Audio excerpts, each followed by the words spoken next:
Welcome to Beyond the Press Release, a production of Gorecom, where we take the time to speak with small cap executives after they put out big news. And big news is an understatement with what's come out of American Creek Resources.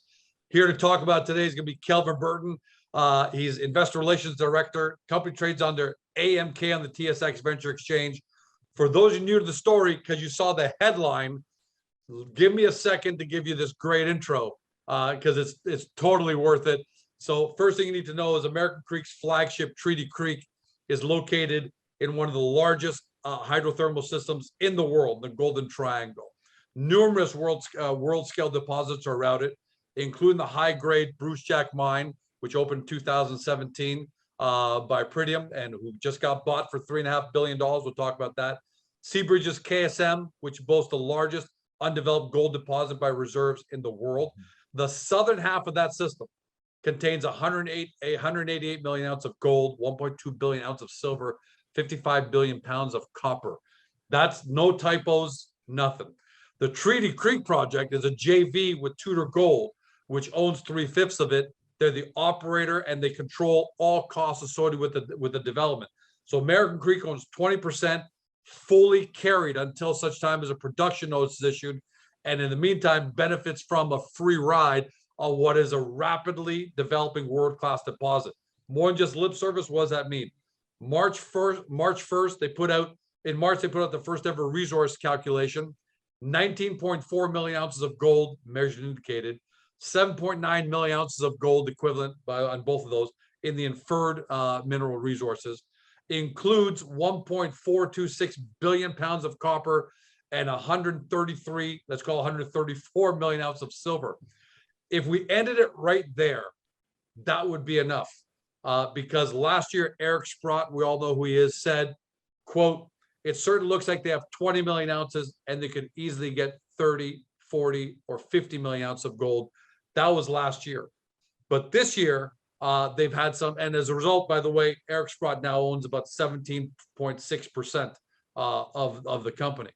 But after this news that we're talking about, Ken Konkin, who is the lead geologist and he's their vice president of gold exploration, who's had incredible success up there, said the following: "This system has proven to be much larger than we previously expected, and combined with our recent discoveries, gives this project unparalleled economic potential as one of the largest gold projects in the world."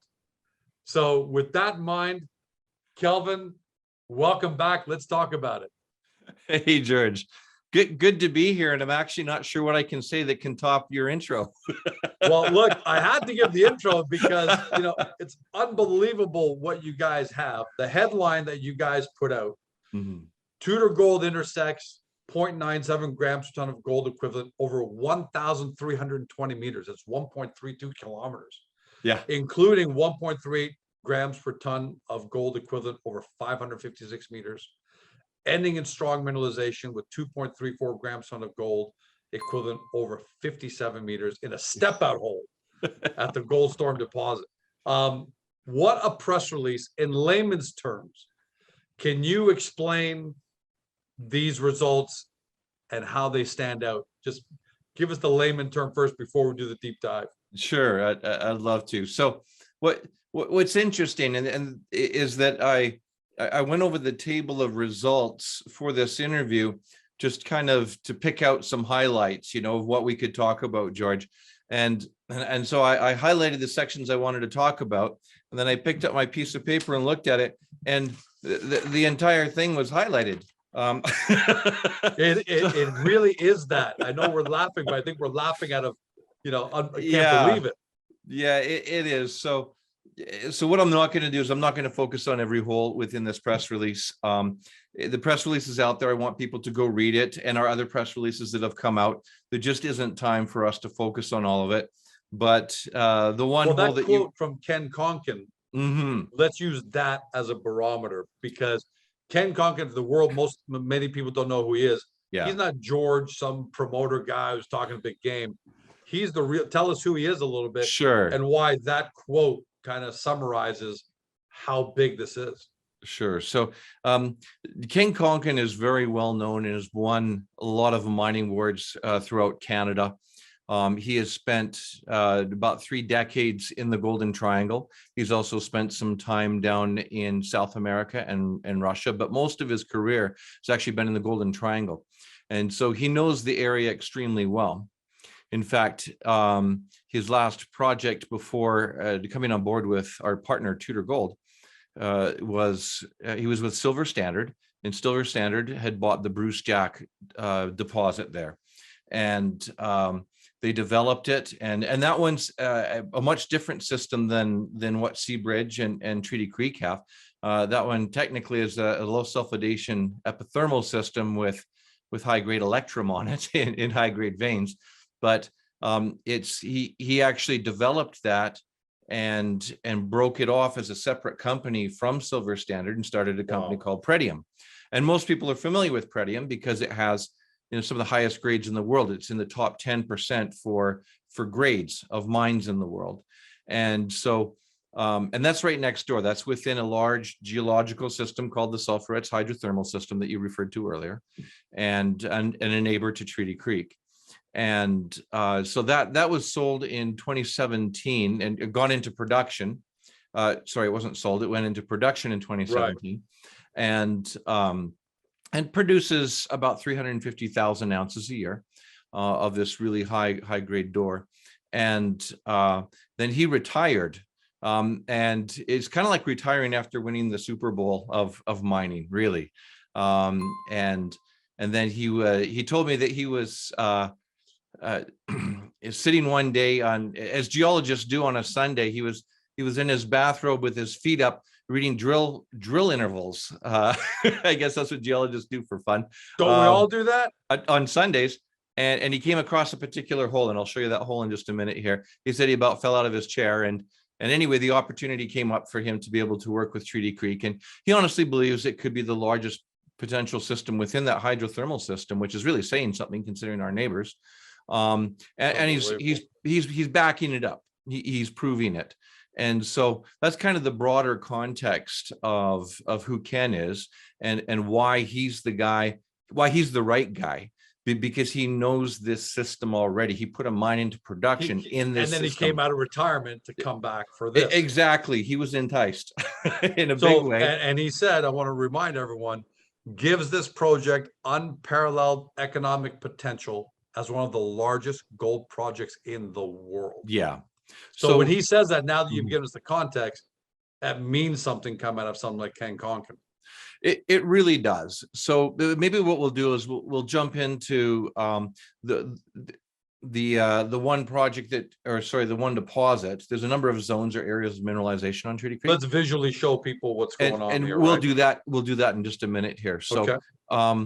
And the one that has the resource calculation on it is called the Goldstorm because it's 90% gold, and then the remaining 10% in the gold equivalent is copper and silver. And it's massive. You usually don't get just gold that big. It's usually, copper with gold or something like that. In this case, it's 90% gold so far. And so the hole that we just came out with is to the north, and it's open in all directions. But as we go to the north, it seems to get stronger grades and more mineralized and goes deeper. And so this one is kind of the granddaddy of them all so far. So if I did send you a picture, if you don't mind bringing that up, George. And, yep, give me a second. And we'll take a look at this hole. It's hole, I think it's 13 or 113 or something like that. Yeah, it would be 113. Yeah, there it is. I'm going to give you remote control access over this, Calvin. Sure. So go ahead. You've got the controls, Captain. All right. I don't need the mouse for this screen here, but so so this and the hole 113 has a couple of wedges off of it. So what that means is that they go down in one case 292 meters, and then they split it and wedged off from that, so you don't have to drill from surface each time. So it's a lot more efficient to do that way. And then there's another wedge at about 300 and some meters, and another one at about 400 meters or so. But this is wedge one, and we're showing 459 meters at about 1.25 grams per ton gold. and including 159 meters at 2.28 grams per ton gold, which also includes 78 meters of almost 4 grams. Like 78 meters of 4 grams per ton, no matter where you are in the world, that's just fantastic. But it's within the context of way, way more, right? That's what's Yeah, so explain stunning. that to us, because that, because a lot of us don't know what the context of that is. Sure. So what we have at the Goldstorm is there's different horizons, Ken calls them. And the top horizon, he calls the 300 zone. And it's roughly the first 300 to 400 meters or so from the surface. And so this deposit is very close to surface. Some places it's at surface, and some places it's just under. And the top of it is actually the most mineralized part that we've seen. And that's very advantageous, because you want your richest stuff to be the easiest stuff to get to, because it's the cheapest stuff to take out. And you can, if you're doing an open pit mine, you can pay your capex back quicker by getting to the richest stuff. Well, if your richest stuff is close to the surface, it can't get better than that. And so that's actually a theme throughout any of the holes that we're going to talk about today. We don't necessarily talk about the 300 zone in all of them, but each time there's a new hole, most of them all are expanding this 300 zone as well. And so this one's showing that, I mean, in any of these three, so this is the same hole, it's just showing that it's richer. There's 78 meters of it at close to 4, within 159 meters of 2.25, within about 450 meters at 1.25. And again, Kelvin, how good are these results? Well, yeah. So to put it into context, when it comes to this type of mine, this isn't a mine, but if you were to mine something like this, these large bulk tonnage mines that are often porphyry systems, the average grade is quite low. In fact, the average grade, median grade of mines around the world is just over 1 gram per ton gold. And that's averaged down because a lot of these big deposits, they'll be at 1 gram, or they can be way under that. Even in BC, up in the area that we're in, there's a lot of them are like 0.7, 0.8. There's even going up into Alaska, there's one that's 0.4. Canada's latest gold mine, the Victoria Eagle Gold Mine, I believe it's called. That one's 0.6 grams per ton gold. And so these here are at 1.26, yes, including 2.28, including 3.97 grams ton of gold. That's, I mean, can I say that's pretty spectacular, or would I be over? Well, the hole that made Ken fall out of his chair was 556 meters, 560 some meters at 0.98 grams per ton gold. And he just couldn't believe that. He said, that's just amazing. He says, that's like 5 football fields stacked on top of each other, Calvin, straight down into the ground. So anyway, more of the same, right? As we move farther away, it's just getting larger and larger. And if I just go to the next slide here, there we are. So this is wedge number 2. So this one's showing 1,320 meters at 1 gram, basically, right? And that includes 97 meters at 1.29, again in the 300 zone, 69 meters of 1.85. And then meaning further down the hole, we have, and this is towards the bottom, it's 556 meters of 1.38 grams per ton gold, with or including 57 meters of 2.34. And again, that ends in mineralization. So we're at 2.25 grams in the mineralization when we end the hole. Now, and did you guys end there because that's as far as it could go? Yeah, that was the case in this one. So remember, this is a wedge. So it actually came off, it started about 250 meters down. So they were already up to about, in the 16 to 1700, meter range from surface, and they're still in the juice. So and sometimes we hear meters, think, 1,600 meters. That's 1.6 kilometers down. Yeah. it's big. And so these really are absolute world-class holes. And again, I said I didn't have time to go through the whole press release. I'm just gonna show you a couple of other ones here. From there, there's another one here, just over 1 kilometer, close to 1,100 meters at 3/4 of a gram, including 216 meters at just under a gram. And again, richer intersections of 57 meters at 1.32 and 348 meters at 1.18. So some of those are in the 300 zone that we talked about, and some of those are in what's called the CS 600 zone, which tends to be it's deeper and it starts to have more copper and silver and that type of thing. So another great hole there. And then 564 meters at just over a gram. That looks like an unbelievable number, 564 well, meters. again, that was very 1.1. similar to the first one that Right. got Ken to buy in here. Right. And again, there's an enriched section, right? And most of these are in the 300 zone where it's closest to surface. And that makes the possibility of an open pit mine so much more realistic. And then finally, 21, 110, 474 meters at just over a gram, with 216 at 1.7, including, and another one, 1305 meters of 130.5 meters. Oh, thank you. That time for you to go to the optometrist. I like 1300 better. Yeah, so you got 260 meters of 1.71 and 130.5 meters of 2.38. Yeah, and there's one section as well here that let me just look at my other chart here where we had here it is. Yeah. 78 meters at 4 grams per ton gold equivalent.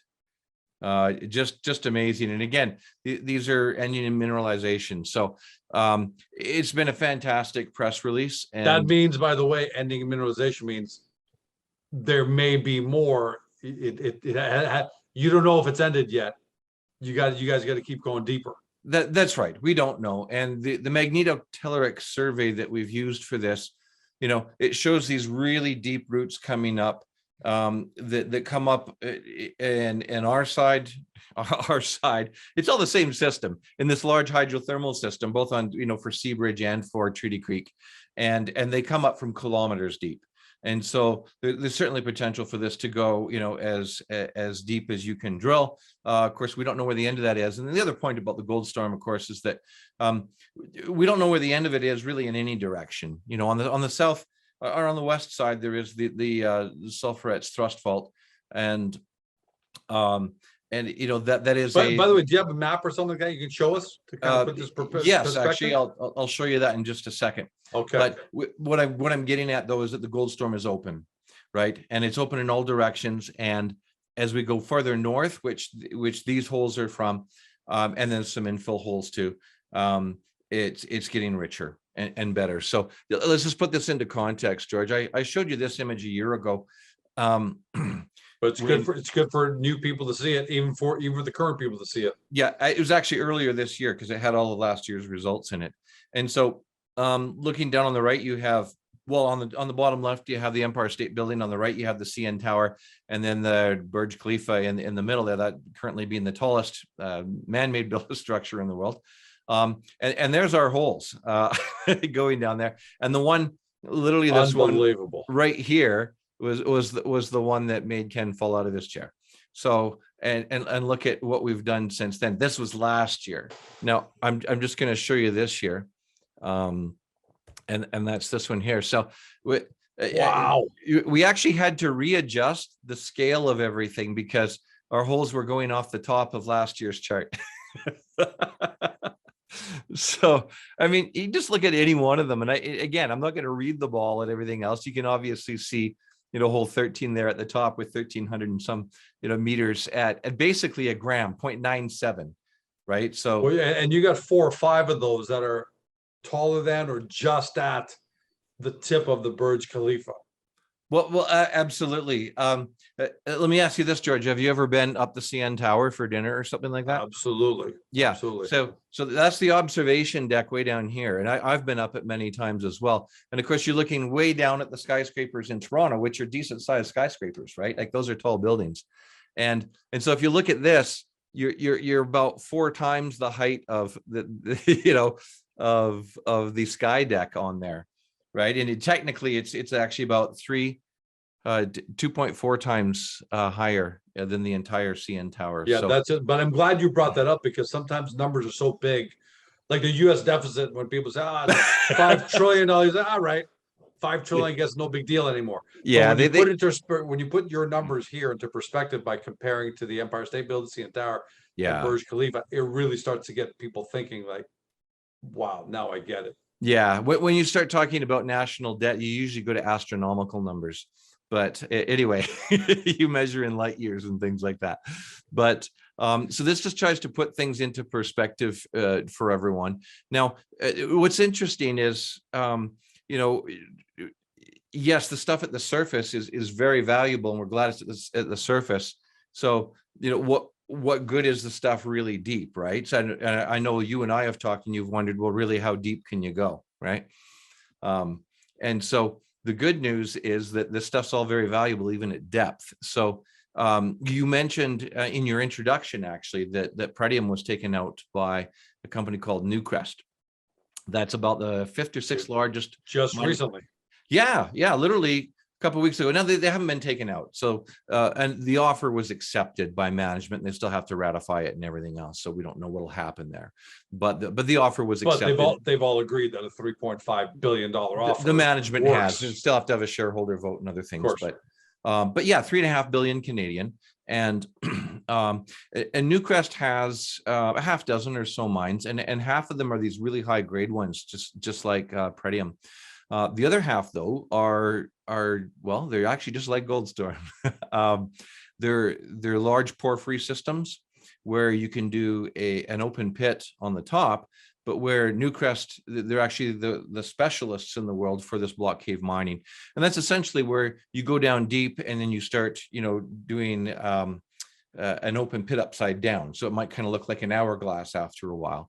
And it's advantageous for them to do that. It's harder to get out of the ground, perhaps, but your grade's always high because you're right in the middle of it, type of thing. So they're experts at that. And so about 18 months ago, they actually bought 70% of the Red Chris mine, which is about 150 kilometers up the Highway 57 from us. And the reason why they bought that was for the underground stuff. So it was already operating since about 2014, I think. And they wanted the underground stuff. And so they were working on a feasibility study for block cave mining on it. And actually, they just came out with that about 2 or 3 weeks ago. You can go to Newcrest and look at the details of that. And they came out with a feasibility study for the block cave, and it looks very, very good. And they're moving forward with it. So it's a very positive feasibility study. And in that study, they actually mentioned, George, that the type of deposits that are up in the Golden Triangle are the perfect type for this type of mining. And that's why they went in there, and it's been very successful. And so that's why all this really deep stuff that we have is very valuable as well, because it has the potential to be block cave mined. So where do you go from here, Kelvin? How much more drilling is there to go? Sure. And what can shareholders expect, like from how the drilling season? Oh, there you go. Okay, there's the answer to. So this is showing what they were going to do, what to expect in 2021. This is obviously Tudor's slide here because they are the operator of it. Of course. And so you can see here that this is the Goldstorm here, and the focus on the Goldstorm was to have convert over. They had about 8 million at some point 9 million ounces of inferred, and so they wanted to convert over as much as that as they could to measured and indicated, because that's what you get paid on. And then secondly, to expand that. And then they wanted to test some other areas really bad too. So one of those areas is this one down here called the Perfect Storm. And if you guys can see, there's this blue dotted line going through here. That's the Sulphurets Thrust Fault, and it's responsible for all the major deposits for Seabridge, and certainly along this in Treaty Creek as well. And, you couldn't draw any better if you were an investor of the company. If I didn't know any better, you'd think that you hand drew this, but that literally slices right through. It Perfect does. Storm, Goldstorm. Yeah. And so it's actually the same in the north half of the system as it is the south. It's all the same system. And then the red line here being the Jeff Kaiba line. Joanne Nelson and Jeff Kaiba came up with that. Really what that is on the one side you have sedimentary rock, and on the other side you have volcanic rock, and where those two meet, usually within a couple of kilometers of that, there's major deposits being found in British Columbia. And then there's also some really specific geology called geoclastic sequencing and so forth that we won't get into. But of course, this is common throughout all of these deposits. And so, the perfect storm has all of those. And then on top of that, we've discussed it before, but there's two types of geophysics that have been run on that. And one's called Magnetotilleric Survey. And it shows that it has the right type of impedance to carry, just as these other spots do. And the same technology used to discover the deep Kerr, the lower Mitchell, and the deep Iron Cap for Seabridge. And it's showing big potential here at the perfect storm. And then also there's a magnetic overlapping that, which is also a good indicator within this system. And so they wanted to test that. They wanted to do quite a bit of drilling on that. They wanted to test the Eureka over here, which Ken thinks might be the top half of the Goldstorm. And then we will talk about this in a few minutes, but they also wanted to test an area that they had called the Northeast Anomaly. And what that was is the glacier recedes every year. And there was a bunch of good looking ground and rocks and everything on the ground that they got some good assays on. And so they wanted to test that one as well. And so what happened is when they went up, there was about 50% more snow than usual. And so just logistically, it was harder to get going. And then the other reality that we've all lived with is something called COVID. And they've done a really good job of running a program and being very safe with everybody. And there's also a really high demand for drillers. And so the combination of trying to bring new drillers in and following all the protocol and the quarantining and everything else meant that they weren't going to be able to get the 50,000 meters that they were hoping for. So it says here 50,000 meters, right, was what they were hoping for. But the reality is they weren't going to be able to get that much because of the logistics and the COVID and so forth. And so what they did, George, is after we had a hole here up on the north end here. And how much did they get of the 50,000? About just over 30,000. Okay. Yeah. And we're really impressed that they got that. Actually, it's an incredible feat to be able to accomplish. I've lived up there for a couple summer, George, and it's you don't appreciate it until you're actually there and for the faint of heart. See what these guys do. But they did a fantastic job. They really did. And to get the 30,000 meters that they did. And what they did was they came out with a hole a couple press releases ago that was just under 1,000 meters, so about 980 some meters at 1.25 grams. And another fantastic hole.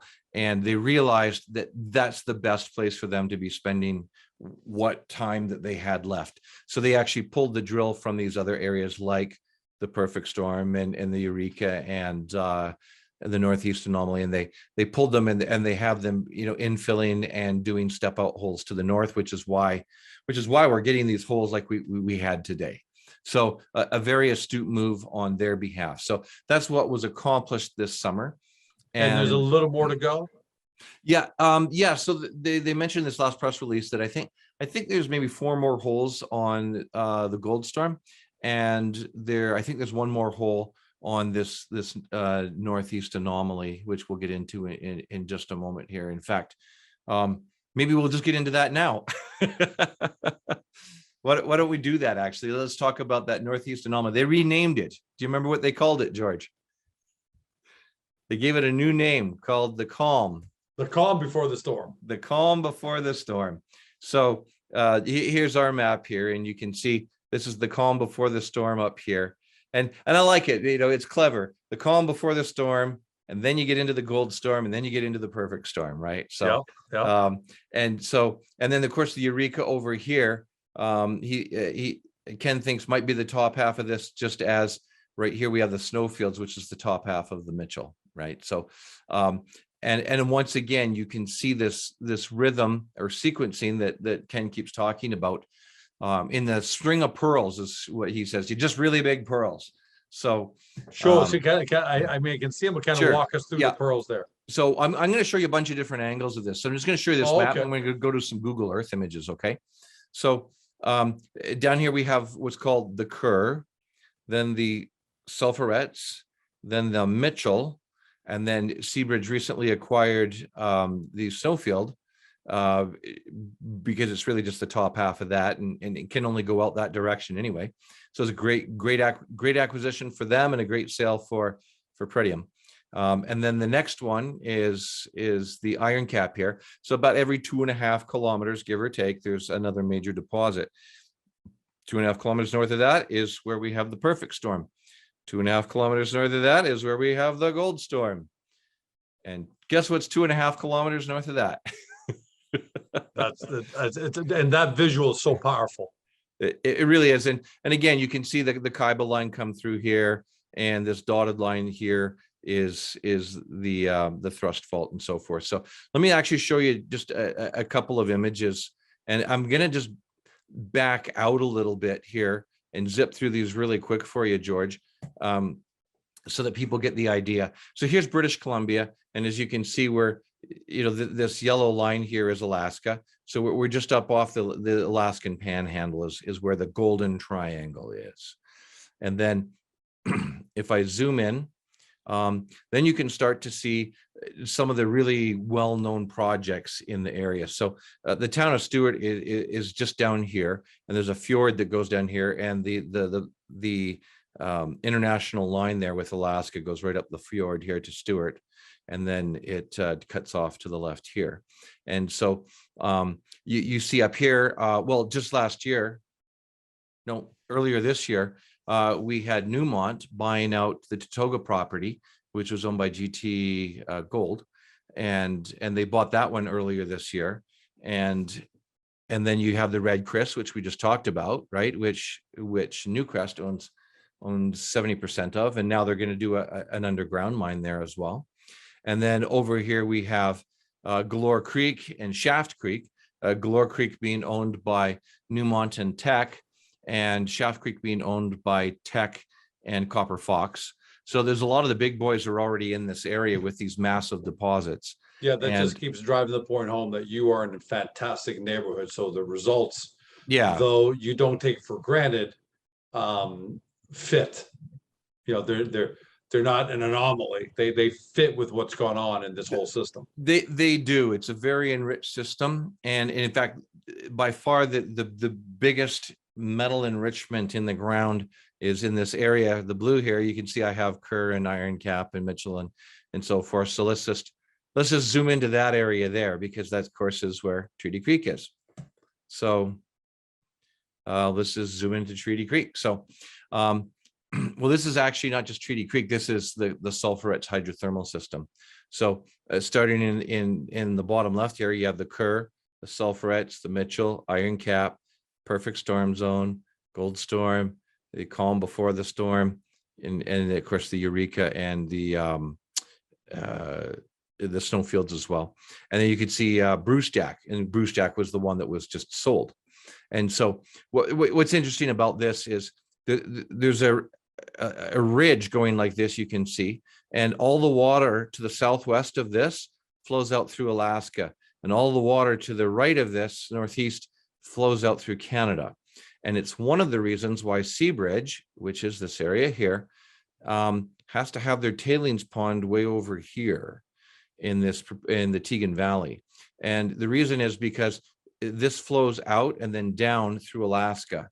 And so you set yourself up for potential, getting shut down or whatever by another country, right? Of course. It's a stroke of a pen by Biden, and not only is a pipeline gone, but maybe now and a mine's gone too, right? And we've never talked about that, but in order to get there, they got a tunnel right through Treaty Creek. Yeah, that's a good point. So this is But that's just an added bonus on top of everything. Well, it's true. So they're proposed twin tunnels. MTT is the Mitchell to Teagan Valley tunnels. There's two of them, and I think they're about 23 kilometers long or something like that. And they're actually start right at the Mitchell. They go just behind the Iron Cap, and then they come down right through here And I mean, right now they're actually scheduled to go through the Goldstorm and the calm before the storm, but you know, they're looking at potentially moving them or working something out anyway. And then they surface here and then go into the proposed tailings pond. So their stated objective in their feasibility study, if you read it, it shows that they would put a road in here and then maybe come around this way or something like that to get to the access point where it comes above ground. Or, you know, and so there might already be a road there. Who knows if Seabridge moves forward, that would be great for everybody, I think. And then the other way out is just straight down here and you go out here. And the other cool little thing is this little squiggly road down here that actually goes jips below the screen and then comes right up this glacier to the Bruce Jack, and that's their road, and that's how they get out. So who knows, maybe you could go down and join onto their road and cross this river that way. So what I'm saying is the logistics are fantastic, right? This is, you know, about 20 kilometers or so, right? Out to the highway, where you have the highway, it's an hour and a half ship south of that to the shipping port. You have the high transmission power line, which is this cut grid right here. One of the cheapest power in the world there. So anyway, that's the kind of the logistics, and you can see how that lines up so well. Here's just a slightly different angle of it, looking a little bit straight down the line there. You can see the rhythm of this. So when it comes to the copper, sorry, when it comes to this new zone, the calm before the storm, and when it comes to the perfect storm, they were both drilled, and they both actually have good results for the first drill holes that we did. But sometimes we get kind of blinded by these monster holes off of off of Goldstorm, that anything but a kilometer of a gram, it doesn't seem big anymore. But the significant part about those holes, and they had decent numbers on them, is the fact that it's mineralized. So, and that's because they're where they should be, right? And the geology is telling us that, and the geophysics is telling us that. And so when you drill into them, and I'm just going to look at a couple. So the grade on those ones is not as important as much as the story they're telling. Exactly. So as much as the confirmation that they're given. Yeah. So on perfect storm, 118 meters of 0.72 grams, you know, gold equivalent, right? And 59.9 meters at 0.927, and you know, 19.5 meters at 0.599, 133 meters at 0.59. You know, these are actually really good numbers, but what's more important is it's showing that the system's mineralized, right? At the calm before the storm, we have 2 of the 3 holes so far. One of them is 155.5 meters at 0.82, and one of them is 19.25 meters of 0.38 grams per ton gold equivalent. So here's what's interesting about that, just to put this into context. So if we look at, I'm just going to zoom into our section of it here. So here's the perfect storm, and here's Copperbell, or sorry, the Goldstorm, and Copperbell's right beside it. So it's literally right here. Okay. And what happened is the glacier receded, and there was a gossan there, and we went and chipped the gossan, and it had, you know, all kinds of pyrite and chalcopyrite and so forth in it. And so we thought we would drill it. The first 3 drill holes on that was 46 meters at 0.83 grams per ton, including a half a meter of 1.14. Not 1,000 meters, but a half a meter at 1.14. 3/4 of a meter at 0.86. And the second hole had 16 meters of 0.66 grams per ton gold. And the third meter actually had a few hundred meters of leverite in it, George. What's leverite? Leverite sounds like a astro. No, leverite is the kind of rock where you lever right where you found it, because there's not much in it.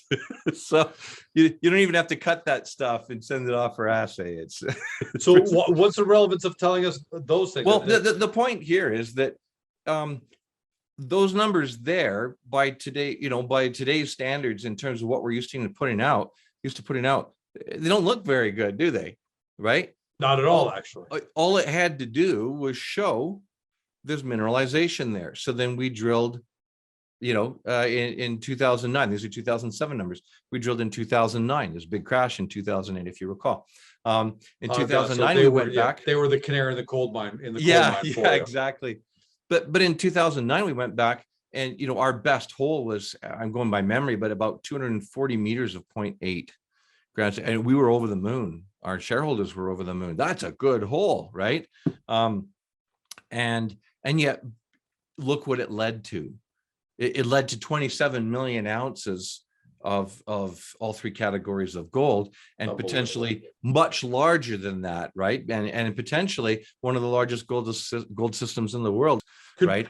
Could we be in a situation where gold, I'm just thinking forward a little bit, give one time, Goldstorm could be sold on its own, and then Perfect Storm could be sold on its own, and then Calm Before the Storm could be so potentially you could have work going on here for years as you're selling off one big, deposit at a time.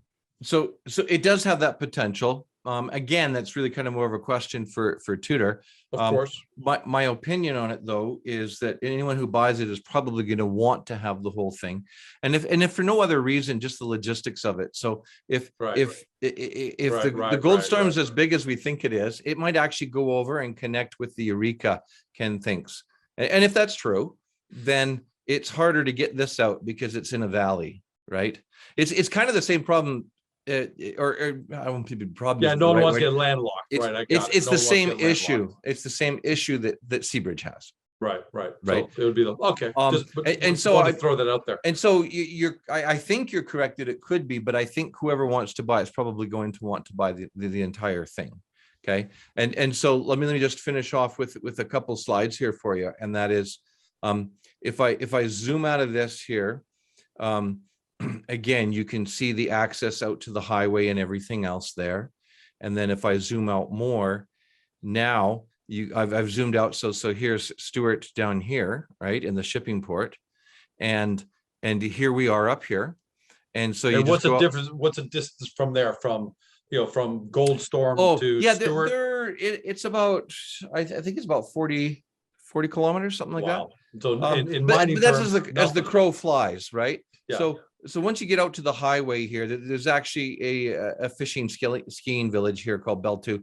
And from Beltu, it's about an hour and a half to get, about 150 kilometers or so to get to the port, right? And then if you go further up from there, then that's about 150 kilometers the other direction is the Tatoga property and the Red Chris and the other ones that we talked about. So all you do is you just go down the highway here to Meziadin Junction and then come in here, and then there's your port. And I've pointed it out, the Premier Silback mine here, which is owned by Ascot, and they also bought the Red Mountain deposit from IDM or merged with IDM. And they're looking to go into production quite soon. And so I pointed out because that's actually really quite significant. This extremely rich area right down in around Stuart. And in this area, it's maybe not so much the massive deposits you get further north as it is a lot of the high grade veining type of system and just richer. They're smaller, but they're way richer type of deposits down there. So if I just zoom into that for my last image. Yeah, I mean, these all been powerful images. By the way, if you're listening on podcast, it's probably one of those interviews that you want to go find the video version of in order to really benefit from these visuals. Yeah. So here we have the Premier Silback here, and they've actually, I think they've already received their SAG mill and everything else. They're that close to starting to produce. And Red Mountain here, which is their other deposit, and this funny shaped thing in the middle, I just got to put a plug in for it. That's the Dunwell Mine, if you might recall, George. the Dunwell Mine that American Creek had until it split, and now there's two companies. And we got to talk about that at some point. Not yes, today, but we'll talk about Stinger Resources another time. But I just thought I would point out how strategically placed it is. I mean, it's literally, as we've said before, 15 minutes from the adit, down to the shipping port down here, and it's also in one of the richest areas, right between two other major deposits, and so forth. So anyway, that one looks really good, and but let's finish off with looking at where does that leave, where are we right now in terms of the big picture of of world deposits, I guess, right? And I just added this in here for you. So this is from Mining Intelligence. And what it is it's undeveloped gold deposits, the 10 largest ones. And there's a couple of interesting stats about this one, George. And by the way, if I can, just in case people are listening, number one is Pebble at 70, I'll call it 71 contained ounces of gold. And number 10 is the Wafi gold pool, I'm not sure, at 21.5 million ounces. So already at the 27 or 28 that looks like is there now, we'd be sitting at number 6. Yeah. Right now in the world. Without adding this year's stuff. Right, without adding any of this year's talking stuff. about. So so here's a couple things. So just in terms of that Pebble one, right? It's an on again, off again type of project. And the 70 million, I mean, this is contained. So this is talking about not only reserves, but resources. Okay. And because there's a lot of the stuff at Pebble that just can't be taken out of the ground profitably because the grade. Oh, okay. All well, right. if you look at the grade, it's 0.34 grams per ton, right?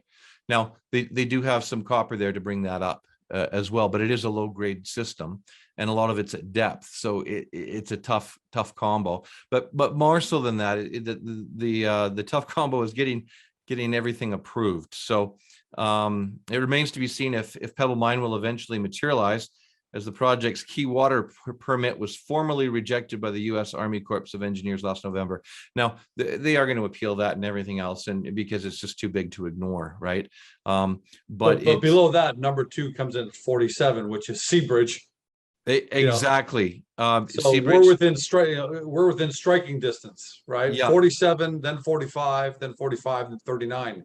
Exactly. That's 2 through 5. So we're not there yet. We have no idea, but here's something else that's interesting is that in number 5, 6, 7, sorry, 6, 7, 8, 9. Mid-20s. Those ones are currently stalled, and then the very bottom one, number 10, there is facing delays due to ongoing dispute with the PNG government, the Papua New Guinea government. So. And again, if you're looking at where these things are located, right? Venezuela, Pakistan, Colombia, Ecuador, Russia. Well, the one in Russia is kind of unique because it's just the government, private. It's all on its own anyway. But these aren't some of the best places in the world to do business. And yeah, as far as friendly jurisdictions go, Pebble, U.S. number 1, Kerr number 2 in Canada. And then Donlin number 4 in the U.S. The rest of them are out there. Yeah, even Donlin Creek, again, it's another Newmont project, and it's a massive deposit. It's incredible, and it has an incredible grade. Look at that; it's 2.34 grams, right? Like, and it's like close to 40 million. It's just unbelievable. The challenge with it's in the middle of nowhere, and so I think their proposed capex is around 8.5 billion or something, and that's not with inflation going up, accounting for that. And I mean, they have to put in over $1 billion to put in a few 100-kilometer natural gas pipeline just for power, right? So when you start putting all those factors together, all these factors we talked about, Treaty Creek is looking like it's looking good. It's looking like it could be one of the top in the world, which is exactly what Ken Konkin was saying. Exactly. Actually, this sums up very well what Ken was saying. Yeah, but I'm glad you provided that context. I'm because all these other ones have numbers, but they've got some real issues associated with them. Yeah. Even number 1, Pebble, 70 million contained ounces, but we know that's been an environmental fight for a decade more. Actually, closer to 2. Yeah, a couple of decades now. So, man, I'm glad you brought that up, because that puts into really good, really good perspective. And when you look in the region that we're in, Tudor Gold is already working with the Tahltan Nation there, and there's already been precedent set there, and they already want to have mining there. And yes, there are logistics to get through and so forth, but I'll tell you what, 20 kilometers to the highway is a lot better than 200 and some kilometers to the nearest Yeah, highway or rail or absolutely. port. And cheap power, and there's lots of water there, and so this isn't to say And that there's there won't. mining going on there right now. I mean, Yes, exactly. So and Pretium got bought for 3.5 billion. So it's happening there. Bottom line is it's it happening. It's is. not in the middle of Georgia land. And That's right. I think there's going to be more drilling starting at the end of Yep. Q2 or in mid Q2, right? Mhm. Yep. The story is far from over, even though this is a great second chapter. The story is far from over, right? Am I accurate in saying that? Isn't that crazy? Like Yeah, we keep that's the coming up with these unbelievable part. fantastic drill holes year after year after year, and we don't even know where the end of Goldstorm is. And that comes back to Konkin's quote, and that is that at some point, we're hoping that someone wants to buy this out, and it looks like there's a good possibility of that. It is certainly everything's pointing in that direction for now. And if say just an example in the next year or two or something like that, someone wanted to buy it, it would be earlier than what mining companies typically buy things that. They usually wait till everything's done, right? So your feasibility study is done, and your permitting's done, and your environmental's done, and everything else. But the reason why they're starting to move ahead of that, and that's just the overall problem, is that regardless of what the Fed does or doesn't do, or the price of gold does or doesn't do, the reality is that these large producing companies are running out of gold. It's being produced way faster than it's being discovered. And so they want to they're looking for stuff 5 years out, 10 years out, 20 years out. And so to have and the top 10 list is going to be a big help, it sounds like. it 5 is through 10, because then they're number looking, 1, then 5 through 10 are fraught with problems already. So there's a real concern there, no? yeah. And when you start to look at, we don't know what the potential is. So they might say, well, we wanted it at a discount because we're buying it early. But then Walter could easily say, well, hang on a second. We don't even know where the end of Goldstorm is yet, let alone the calm before the storm, let alone the perfect storm, let alone the Eureka, let alone some other areas that we're interested in that haven't been drilled yet, right? And so if it is a kind of an all-in-one type of thing, it'll be interesting to And see Walter what Storm, happens. by the way, I'm sure most people know, but some don't. He was the guy who helped finance Cisco all the way through to them being sold for $3.5 billion or so. Yeah, that was American. So it was like 3.8 American, I think 4.5 Canadian. Right. And of course, another interesting thing there, right? So he's not here for nickels, right? No, We're not he's saying he's going to not. get that, but he's not playing for nickels. He's not. And here's what's interesting about that as well. And that's that the Canadian Malartic is Canada's largest producing mine. It produces around 750,000 ounces a year, but it's actually coming towards the end of its 10-year life. Now they've extended it a couple of years, right? So it probably has, I think, another somewhere between 3 and 5 years. But when Agnico Eagle is looking for something, they're looking for something next year. They're looking for something a few years out, right? And that's one of the assets that even if they extend it a bit, is going to need replacing. Yep. Right. And Agnico Eagle just partnered up with Kirtland Lake. And now they're, I think, the third largest gold producer in the world. Are you giving us a hint here as to who may be knocking on the door? I'm just saying they'll have a market cap of about $24 billion. They have about, I think it was $4 or $5 billion in cash or something like that. They actually have the top 10 producing mines in Canada. They own 6 of them. They own number 1, 2, 3, 1, 2, 3, 4, and 7 and 10 or something like that. It's pretty crazy. So they love Canada. They love this type of system, and they're going to need to replace this type of system, in a little bit. So do I consider them as a potential company that would be interested in this? Of course I do. I have no insider information, right? But, they're in the area. Newmont's already in the area. Barrick said a year ago that they want to buy a large porphyry in Canada, and they haven't bought one yet. In fact, just a couple months ago, their president was just saying that he thinks that Canada is going to play a much larger role in their acquisitions in the future and so forth. So it's a very hot area, and we just happen to be in the hottest part of it. So, and it may very well be a seller's market. But before we get too far ahead of ourselves, today is a great day. yeah, Right, it is. Kelvin? It's a fantastic day where we are today. It couldn't get much better.